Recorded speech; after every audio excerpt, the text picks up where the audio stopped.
No Duck Zone podcast. We live, cops and kids.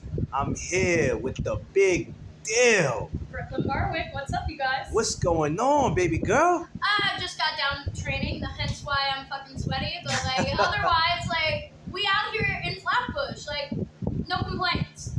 Yes, man. I said, when I walked in, I said, you know what? Let me let her do what she do first.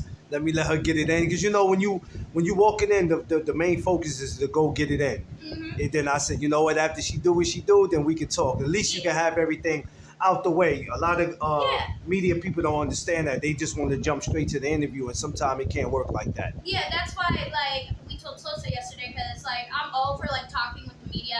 I'm wanting to be with the people, on Twitter Spaces. I put my 2 cents in whenever I can. But at the end of the day, when people are like, big deal, I'm like, whoa, I came here to freaking sweat, man. That one event we were talking about with Hitchinson, everyone was like, oh my god, Brooklyn, oh my god. Yeah. Hi guys, this event ain't about me. Look at that world champ over there. It's man. just, I like to get it in, so thank you so much. And I really do love the environment here, because it is very once you get in here, it's whoa, okay, straight to work type shit, Oh, well, let's tell the people, first of all, before we get into your record and all that, let's get into how did you become the big deal? How did you stumble across that name? Okay, so I was just going by BKOYN, because my federal name is Brooklyn Barwick, Brooklyn and Barwick, you can look that up on BoxRec. And I moved here 3 years ago, because originally I'm from California, and I started the influencer boxing stuff. So originally my idea was BK or BKOYN, and that's what I was going by for the longest time. And then I went on to Barstool Sports Rough and Rowdy, which is one of the worst fucking matches I've ever had in my life, and it has over 2 million views of my ass getting kicked.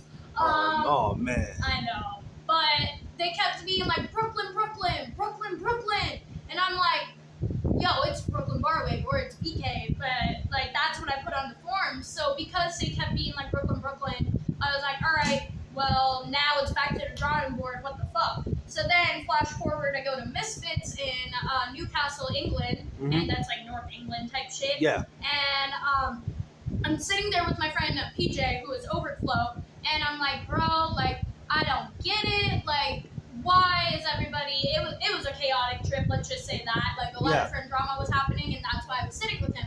I was like, I don't get it. A lot of people just don't fucking understand. And he looks at me and he's like, Brooklyn, you're kind of the big deal. And I look at him. I'm like, what the fuck do you mean I'm kind of the big deal? And he was like, Brooklyn, whatever you're involved with, positive or negative, it makes a big deal. If you get canceled, it's a big deal. Brooklyn Barwick got canceled. If you do something amazing, for example, the BoxRec shit, oh my god, that's a fucking big deal. So I kind of just lived up to that name since then in the influencer scene. And then when I transitioned into pro, I just kind of kept it. So yeah, that's how I got big deal. When you got it, did you sit and let it marinate for a second? Yeah. You go wait a minute, we might have something here. Yeah, well, I had to fly home, obviously, and shit from England, and it took me a week, and then I launched Big Deal January 2024 at West Virginia Toughman, which was an amateur tournament I did. Okay. And they were like, Brooklyn, the Big Deal Barwick.